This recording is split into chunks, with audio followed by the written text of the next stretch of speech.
2025 wird für Apple alles andere als langweilig. Unter anderem kommen das dünnste iPhone aller Zeiten, AirPods Pro 3 und ein neuer HomePod Mini. Ich bin Fabian und in diesem Video zeige ich euch, was euch 2025 bei Apple alles erwartet. Starten wir mit Apple im Frühjahr 2025, Zeitraum März-April. Hier soll unter anderem ein neues MacBook Air kommen. Das soll das M4-Update sein. Natürlich in den Größen 13 und 15 Zoll. Fokus ganz klar der M4-Chip. Ansonsten sind nämlich keine Designänderungen geplant. Es geht vor allem um das Performance-Upgrade durch den M4. Außerdem in diesem Zeitraum das iPhone SE 4. Hier habe ich auch ein eigenes Video schon zu gemacht. Könnt ihr euch gerne mal auch anschauen, wenn ihr mögt. Die Kerndaten des neuen iPhone SE 4. Es wird ein größeres 6,1 Zoll OLED-Display geben. Face ID statt Touch ID. Das ganze Design ist angelehnt ans iPhone 14 und es wird auch das erste iPhone mit Apple eigenem 5G-Modem sein. Und es wird ein neues Low-Cost-iPad kommen, also ein neues iPad der 11. Generation mit wahrscheinlich dem A17 Pro-Chip, der auch im iPad Mini, dem aktuellen, den Dienst verrichtet und 8 GB RAM. Beides ist die Voraussetzung für Apple Intelligence und Apple wird gar kein neues iPad oder überhaupt wahrscheinlich gar kein neues Gerät mehr ohne Apple Intelligence Unterstützung auf den Markt bringen. Deswegen A17 Pro Chip ist hier Minimum für. Außerdem wird das neue iPad 11 Wi-Fi 6E unterstützen und ebenfalls ein eigenes Apple Modem bekommen. Ansonsten sind wohl keine großen Designänderungen zu erwarten. Außerdem arbeitet Apple an einem neuen iPad Air, vermutlich mit M3 oder M4 Chip. Es ist gut möglich, dass auch das iPad Air den neuen M4 Chip bekommen wird, genau wie das iPad Pro. Dennoch wird natürlich das Pro-Gerät leistungsfähiger bleiben mit diesem tollen OLED-Display. Außerdem arbeitet Apple wohl an einem neuen, günstigeren Magic Keyboard. Weiter geht es zur WWDC 2025 im Juni. Apples Entwicklerkonferenz wird natürlich den Fokus ganz klar auf die Software legen, eventuell auch ein bisschen Hardware. Als neue Betriebssysteme kommen hier natürlich iOS 19 mit Fokus wohl auf einer smarteren Siri mit einem Large Language Modell gestützt, ähnlich wie ChatGPT. Außerdem kommen natürlich macOS 16, iPadOS 19, watchOS 12 und visionOS 3. Aber es ist gut möglich, dass hier am Rand der WWDC auch ein neuer Mac Studio vorgestellt wird. Das Design bleibt gleich, aber Fokus auch hier ganz klar auf den neuen M4-Chips, genauer eben dem M4 Max und dem M4 Ultra. Außerdem soll Thunderbolt 5 kommen.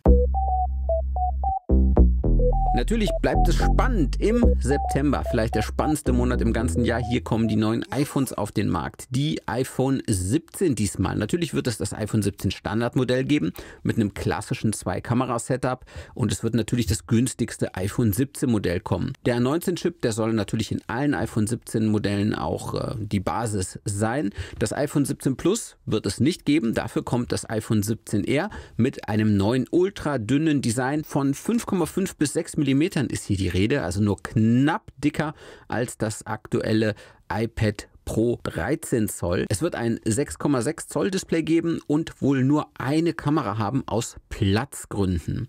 Natürlich wird es auch iPhone 17 Pro und iPhone 17 Pro Max geben. Hier soll auch ein komplett neues Kameradesign folgen. Das Gehäuse der neuen Pro iPhones soll halb Glas, halb Aluminium sein. Natürlich wird Apple auch die Apple Watch updaten. Die Apple Watch Series 11 wird kommen. Als neues Feature ist hier wieder mal die Blutdruckmessung im Gespräch. Allerdings ist das schon seit Jahren so, aber hier stagniert Apple auch ein bisschen bei den Health Features. Und ähnlich sieht es übrigens auch bei der Apple Watch Ultra 3 aus, denn es gab hier gar kein Update im Jahr 2024, also wird definitiv ein Update jetzt 2025 kommen. Auch hier gilt es als wahrscheinlich, dass die Blutdruckmessung kommen soll, falls Apple es denn hinkriegt. Es gibt jedoch auch Berichte, dass Apple plant, die nächste Generation der Apple Watch Ultra mit Satellitenkommunikation auszustatten, um das Versenden von Textnachrichten ohne Mobilfunk oder WLAN-Verbindung zu ermöglichen. Bislang kann die Apple Watch Ultra 2 nämlich noch keinen Kontakt per Satellit aufnehmen. Was ebenfalls kommen soll, ist eine neue Apple Watch SE. Die soll auch einen neuen Look erhalten, vielleicht im Plastikdesign, allerdings auch hier Vorsicht geboten, weil diese Gerüchte, die halten sich auch schon seit Jahren. Viel spannender finde ich allerdings die neuen AirPods Pro 3. Die sollen nämlich einen neuen H3-Chip für besseren Sound bekommen und eine verbesserte Geräuschunterdrückung. Es gibt zudem Gerüchte über Körpertemperatur und Herzfrequenzmessung. Hier bin ich auf jeden Fall sehr gespannt drauf. Später im Jahr, so im Oktober, November, da soll es dann auch neue Macs geben, unter anderem den neuen Mac Pro. Der ist ja auch schon lange im Gespräch und alle warten im Grunde drauf, mit den höchsten M4-Varianten. Minimum M4 Ultra oder tatsächlich auch M4 Extreme, also zwei M4 Ultra quasi zusammengeschaltet. Ob es denn so kommt, werden wir sehen. Allerdings würde ein Mac Pro auch nur Sinn machen, wenn Apple tatsächlich den M4 Extreme vorstellt, weil ansonsten hat man ja schon den Mac Studio im Angebot. Natürlich kommen auch neue MacBook Pros, das werden wohl die ersten Macs mit M5-Chip sein, sonst wird es wohl keine Änderungen geben. Die neuen OLED-Displays für die MacBook Pros, die sollen erst 2026 fertig sein. Und es soll auch ein neues Apple TV 4K kommen, natürlich mit mehr Chip-Power. Auch hier gilt als wahrscheinlich, dass der A17 Pro die Baseline ist, vielleicht sogar der A18. Ansonsten ist nämlich, wie gesagt, kein Apple Intelligence möglich. Außerdem soll es neue, von Apple selbst entwickelte Wi-Fi und Bluetooth-Chips geben. Ansonsten sind keine Designänderungen geplant. Weiter geht es zudem mit dem HomePod Mini, denn der aktuelle HomePod Mini, der hat es echt schon ein paar Jahre auf dem Buckel. Der neue HomePod Mini, der soll einen S-Series-Chip bekommen für bessere Soundverarbeitung. Die große Frage wird allerdings sein, wird die Power reichen für Apple Intelligence? Bislang sind die S-Chips dazu nämlich nicht in der Lage. Dazu von Apple designte Wi-Fi und Bluetooth-Chips wie beim Apple TV 4K und neue Farben sind auch wahrscheinlich. Aber neue Varianten von Apples größerem HomePod, die sind bislang nicht im Gespräch.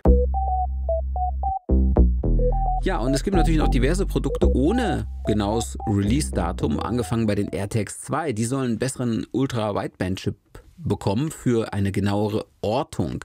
Außerdem soll ein Smart Home Command Center kommen. Hierbei handelt es sich um diesen HomePod mit einem Bildschirm für die Steuerung des Smart Homes. Das Ganze soll wohl noch FaceTime-Anrufe unterstützen. Allerdings hier sind die Gerüchte sehr uneinheitlich und es kann auch gut sein, dass sich das Ganze noch verzögert. Eventuell wird es erst Ende 2025 soweit sein, wenn überhaupt, vielleicht auch erst 2026. Es soll wohl tatsächlich auch ein Update zur Apple Vision Pro kommen. Das glaubt zumindest der bekannte Apple-Analyst Ming-Chi Kuo. Der geht nämlich tatsächlich von einem Update der Apple Vision Pro im Jahr 2025 aus. Ich glaube es ja noch nicht so recht. Große Designänderungen sind aktuell wohl auch nicht im Gespräch. Sicher scheint, es soll eine Apple Vision Pro mit M5-Chip kommen. Also wenn, dann könnte eine Apple Vision Pro frühestens Ende des Jahres kommen, wenn die M5-Chips fertig sind. Hoffentlich wird die neue Apple Vision Pro leichter. Das war ja wohl einer der größten Kritikpunkte an der aktuellen Apple Vision Pro. Und ein günstigerer Preis wäre natürlich schön. Es gibt auch immer wieder Gerüchte über eine günstigere Apple Vision Pro. Aktuell ist die Gerüchteküche hier allerdings sehr vage. Wagen wir noch einen kurzen Zukunftsausblick auf 2026 und später. Es soll wohl einen neuen iMac Pro geben mit 32 Zoll Display, also dieser große All-in-One Mac. Der ist schon von vielen quasi seit den ersten Apple Silicon Prozessoren im Gespräch als Nachfolger des legendären 27 Zoll iMac. Apples Pläne hier sind aber unklar, gerade weil man mit dem Pro Display XDR oder dem Studio Display im Paket mit einem Mac Studio ja einen würdigen Ersatz im Line-Up hat. Also hier muss man auch echt mal abwarten. Es soll wohl auch ein Pro Display XDR 2 kommen. Hier sollen die Entwicklungen auch schon weiter vorangeschritten sein, aber es gibt hier noch keine konkreten Informationen.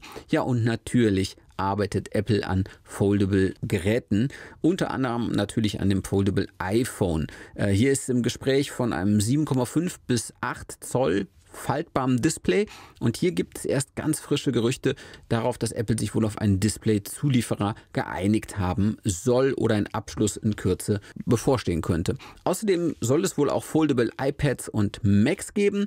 So soll es wohl ein riesen Falt-MacBook geben mit 17 bis 20 Zoll. Ja, allerdings das Ganze liegt noch sehr weit in der Ferne. Frühestens 2027 oder 2028 wird hier mit irgendwelchen faltbaren Geräten von Apple zu rechnen sein.